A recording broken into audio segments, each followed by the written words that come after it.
ওরা ভালোবেসে বিয়ে করেছিলেন, কিন্তু সেই ভালোবাসাই আজ বদলে গিয়েছে যন্ত্রণা এবং আর্তনাদে। এক হৃদয় বিদারক ঘটনার সাক্ষী থাকলো উত্তর দিনাজপুর জেলার রায়গঞ্জের দেবীনগর এলাকা। জানা গিয়েছে প্রায় 1 বছর ধরে সম্পর্ক ছিল এক যুগলের। সম্প্রতি 24শে জুলাই দুজন বিবাহ বন্ধনে আবদ্ধ হন। উভয়ের মধ্যে একজন মাস 6 আগে একজন ট্রান্সজেন্ডার মহিলা হিসেবে সামাজিকভাবে নিজের পরিচয় গ্রহণ করেন। তারা ভালোবেসে একে অপরকে বিয়ে করলেও ছেলেটির পরিবার সেই সম্পর্ক কোনোদিনই মেনে নেয়নি। ফলে বিয়ের পর থেকেই শুরু হয় মানসিক শারীরিক নির্যাতন বলে অভিযোগ। ট্রান্সজেন্ডার মহিলার আরও অভিযোগ, তার শ্বশুরবাড়ির লোকজন এবং স্থানীয় কয়েকজন যুবক তাকে অকথ্য ভাষায় গালিগালাজ এবং মারধর করে, এমনকি তার গোপনাঙ্গে পর্যন্ত আঘাত করা হয় বলে অভিযোগ, যার জেরে গুরুতর আহত হন তিনি। বর্তমানে আহত অবস্থায় রায়গঞ্জ জেলা হাসপাতালে চিকিৎসাধীন। কি বলছেন ওই আহত ট্রান্সজেন্ডার মহিলা, শুনবো। আমার শ্বশুরবাড়ির লোকজন আমাকে প্রচুর পরিমাণে মারধর করে কালকে লোক দিয়ে। কেন, কি হয়েছিল ঘটনা? আমরা ফ্যামিলির আমাকে বিয়ে করি, আমি একজন ট্রান্সজেন্ডার বলে ওর বাড়ির লোক আমাকে মেনে নেয় না, আর লোক দিয়ে আমাকে মার খাওয়ায়। সাথে ওর বাড়ির লোক, ওর পিসি, ওর জিজু, ওর দিদি সবাই মিলে আমাকে, ওর বাবা সবাই মিলে মারধর করে, রড দিয়ে গলা টিপে ধরে।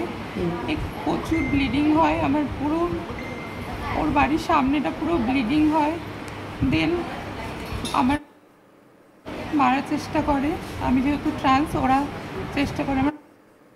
আর ছেলেগুলো যারা ছিল ওরা আমার রীতিমতো মানে ওখানকার কাপড় ছিঁড়ে দেয়, তারপর গলা টিপে ধরে ওর পিসি, চুলের মুঠি ধরে আমাকে ধাক্কা দিয়ে রাস্তায় কেন, ফেলে কি দেয়। চাইছিল?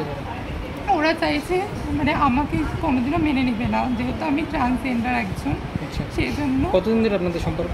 আমাদের সম্পর্ক গত 1 বছর ধরে। বিয়ে হয়েছে কতদিন ধরে? 24 তারিখে। কি নাম যার সাথে বিয়ে হয়েছে? সঞ্জু দত্ত। কোথায় বাড়ি? দেবীনগর বাজারে। আচ্ছা, বাকি যারা মানে কোথায় হয়েছে ঘটনাটা? ঘটনাটা ওর বাড়িতেই হয়েছে। দেবীনগর ওখানে? হ্যাঁ। তারপরে আপনি অভিযোগ করেছেন কোথায়? আমি অভিযোগ করতে গিয়েছিলাম থানায় গিয়ে দেখি ওর বাবা অলরেডি ওখানে আগে থেকেই বসে আছে, যেহেতু ওর বাবা গ্রুপ ডিতে চাকরি করে পুলিশেরই। তো পুরো পুলিশ মানে প্রশাসন সব ওরই সাপোর্টে, আমার সাপোর্টে কেউ নেই। আমি এখন কি করবো আমি বুঝতে পারছি না। আর ছেলেটা আমাকে সাপোর্ট করবে, সেই জন্য ছেলেটাকে অ্যালকোহলিক বলে হোমে পাঠিয়ে দেয় ওরা। এখন আমি কি করবো আমি কিছু বুঝতে পারছি না। কি চাচ্ছেন? আমি জাস্টিস চাইছি, আমি জাস্ট ওকে ফিরে পেতে চাইছি, যেহেতু আমিও অ্যাডাল্ট, ও অ্যাডাল্ট, দুজনে ভালোবেসে বিয়ে করেছি, তো আমি ওকে ফিরে চাইছি। আপনার যে এই যে পরিবর্তন, সেটা কতদিন আগে হয়েছিল? আমার পরিবর্তন 6 মাস। তার আগে থেকেই সম্পর্ক ছিল আপনাদের? হ্যাঁ, তার আগে থেকেই সম্পর্ক ছিল, আর ও সবটা জেনে শুনেই নিজের ইচ্ছায় বিয়ে করেছিল। বিয়েটা কি মানে সবার মতে হয়েছিল না অমতেই? সবার অমতি হয়েছিল মন্দিরে গিয়ে। ওর বাড়ির থেকে ওকে ভীষণ টর্চার করে, যখন জানতে পারে যে আমার সাথে সম্পর্কে আছে। তারপরে ওর গাড়ি টাড়ি কেড়ে নেয় ওর থেকে, বাইক। দেন উনি কী করে? উনি কিছু করেন না, মানে পড়াশোনা কমপ্লিট হয়েছে আর চাকরির চেষ্টা চলছিল। ট্রান্সজেন্ডার মহিলার আরও দাবি, এই ঘটনার পর প্রথমে রায়গঞ্জ থানায় অভিযোগ জানাতে গেলেও পুলিশ সেটা গ্রহণ করতে অস্বীকার করে। পরে সোশ্যাল মিডিয়ায় লাইভ করে নিজের নির্যাতনের কথা জানিয়ে থানায় গিয়ে পুনরায় অভিযোগ দায়ের করেন। কি বলছেন আহতের বন্ধু, আহত ট্রান্সজেন্ডার মহিলার বন্ধু, শুনবো। ও একটা ছেলের সাথে প্রেম করতো, ছেলেটার নাম হচ্ছে সঞ্জু দত্ত।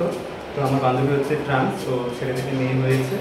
তো বর্তমান সমাজে আমাদের ট্রান্সজেন্ডার হোক বা এলজিবিটিকিউ কমিউনিটি হোক, আমাদের কাউকেই মেনে নেওয়া হয় না। জানি না আমরা কি অপরাধ করেছি যে যেই কারণে আমাদেরকে মেনে নেওয়া হয় না। আমরা দিনের পর দিন সমাজের কাছে সব কিছুর কাছে আমরা লাঞ্ছনা, অপমানিত হই। না মেনে নেওয়ার কারণে অনেক প্রবলেম আমাদের ফেস করতে হয়। তো আমাদের বান্ধবী হচ্ছে গতকাল রাত্রিবেলা ওর ফ্যামিলিতে অনেক প্রবলেম হয়েছিল, মানে ছেলের ফ্যামিলিতে বিয়ে করার পরে যখন ওখানে গেছিল, বাড়ির লোক ডেকেছিল, তো ওকে ওখানে রীতিমতো মারধর করা হয়। আমাকে রীতিমতো ফোন করে বলে যে আমাকে বাচ্চা, আমাকে মেরে ফেলছে। আমি সেই মুহূর্তে বন্ধু বান্ধবদেরকে কল করে ওখান থেকে বেরোনোর পরে যখন ওকে আমরা রেস্কিউ করি, তখন ওখানে দেখি রীতিমতো রক্তাক্ত শরীর, মাথা থেকে, মুখ থেকে, চোখ মানে কান থেকে ওর রীতিমতো রক্ত পড়ছে। তো আমরা সেই মুহূর্তে ওকে মেডিকেলে ভর্তি করি, থানায় নিয়ে যাই। থানা থেকে বলে মেডিকেলে ভর্তি করা হোক, আমরা মেডিকেলে ভর্তি করি। তারপরে এখন চিকিৎসাধীন আছে হসপিটালে। তো আমরা জাস্টিস চাইছি যে আর কতদিন ট্রান্সজেন্ডার বা এলজিবিটিকিউ কমিউনিটিরা এরকমভাবে লাঞ্ছিত হবে, এরকম মানুষের কাছে মার খাবে, সমাজের কাছে মার খাবে। আর যেহেতু রায়গঞ্জে ফার্স্ট টাইম কোনো ট্রান্স একটা ছেলেকে বিয়ে করেছে, তো এটা তো মানে আমাদের কাছে ভীষণ প্রাউডের ব্যাপার। ছেলে ভীষণভাবে সাপোর্ট, ওকে ভালোবাসে, কিন্তু এখন ব্যক্তিগত ভেতরটা আমি সম্পূর্ণভাবে জানিও না। যতটুকু জেনেছি আমি আমার বাবুর মুখ থেকে জেনেছি। তো আমি এর জাস্টিস চাই। ঘটনাকে ঘিরে চাঞ্চল্য ছড়িয়েছে গোটা এলাকায়। ঘটনার সঠিক বিচার হোক দাবি ওই ট্রান্সজেন্ডার মহিলা এবং তার বন্ধুদের।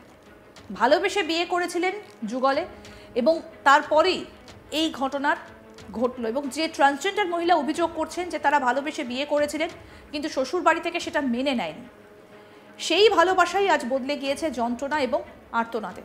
এক হৃদয় বিদারক ঘটনার সাক্ষী থাকলো উত্তর দিনাজপুর জেলার রায়গঞ্জের দেবীনগর এলাকা। প্রায় 1 বছর ধরে সম্পর্ক ছিল যুগলের।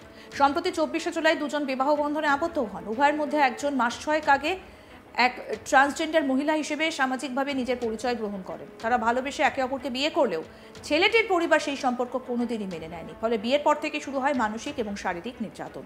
এটাই অভিযোগ। ট্রান্সজেন্ডার মহিলা কি অভিযোগ করছেন শুনবো। আমার শ্বশুরবাড়ির লোকজন আমাকে প্রচুর পরিমাণে মারধর করে কালকে লোক দিয়ে। কেন, কি হয়েছিল ঘটনা? আমরা ফ্যামিলির অমতে বিয়ে করি। আমি একজন ট্রান্সজেন্ডার বলে ওর বাড়ির লোক আমাকে মেনে নেয় না, আর লোক দিয়ে আমাকে মার খাওয়ায়। সাথে ওর বাড়ির লোক, ওর পিসি, ওর জিজু, ওর দিদি সবাই মিলে আমাকে, ওর বাবা সবাই মিলে মারধর করে, রড দিয়ে গলা টিপে ধরে। প্রচুর ব্লিডিং হয় আমার, পুরো ওর বাড়ির সামনেটা পুরো ব্লিডিং হয়। দেন আমার মারার চেষ্টা করে। আমি যেহেতু ট্রান্স, ওরা চেষ্টা করে আমার। আর ছেলেগুলো যারা ছিল ওরা আমার রীতিমতো মানে ওখানকার কাপড় ছিঁড়ে দেয়, তারপর গলা টিপে ধরে ওর পিসি, চুলের মুঠি ধরে আমাকে ধাক্কা দিয়ে রাস্তায় কেন, ফেলে কি দেয়। চাইছিল? ওরা চাইছে মানে আমাকে কোনোদিনও মেনে নেবে না, যেহেতু আমি ট্রান্সজেন্ডার একজন, আচ্ছা, সেই জন্য। কতদিন ধরে আপনাদের সম্পর্ক? আমাদের সম্পর্ক গত 1 বছর ধরে। বিয়ে হয়েছে কতদিন ধরে? 24 তারিখে। কি নাম যার সাথে বিয়ে হয়েছে? সঞ্জু দত্ত, কোথায় বাড়ি? দেবীনগর বাজারে। আচ্ছা, বাকি যারা মানে কোথায় হয়েছে ঘটনাটা? ঘটনাটা ওর বাড়িতেই হয়েছে। দেবীনগরের ওখানে? হ্যাঁ। তারপরে আপনি অভিযোগ করেছেন কোথায়? আমি অভিযোগ করতে গিয়েছিলাম থানায় গিয়ে দেখি ওর বাবা অলরেডি ওখানে আগে থেকেই বসে আছে। যেহেতু ওর বাবা গ্রুপ ডিতে চাকরি করে পুলিশেরই, তো পুরো পুলিশ মানে প্রশাসন সব ওরই সাপোর্টে, আমার সাপোর্টে কেউ নেই। আমি এখন কি করবো আমি বুঝতে পারছি না। আর ছেলেটা আমাকে সাপোর্ট করবে, সেই জন্য ছেলেটাকে অ্যালকোহলিক বলে হোমে পাঠিয়ে দেয় ওরা। এখন আমি কি করবো আমি কিছু বুঝতে পারছি না। কি চাচ্ছেন? আমি জাস্টিস চাইছি, আমি জাস্ট ওকে ফিরে পেতে চাইছি, যেহেতু আমিও অ্যাডাল্ট, ও অ্যাডাল্ট, দুজনে ভালোবেসে বিয়ে করেছি। আরও আপডেট পেতে দেখতে থাকুন আজ তাক বাংলা। সাবস্ক্রাইব করুন, নোটিফিকেশন পেতে বেল বাটন অপশন প্রেস করুন, হোয়াটসঅ্যাপেও ফলো করুন আজ তাক বাংলা।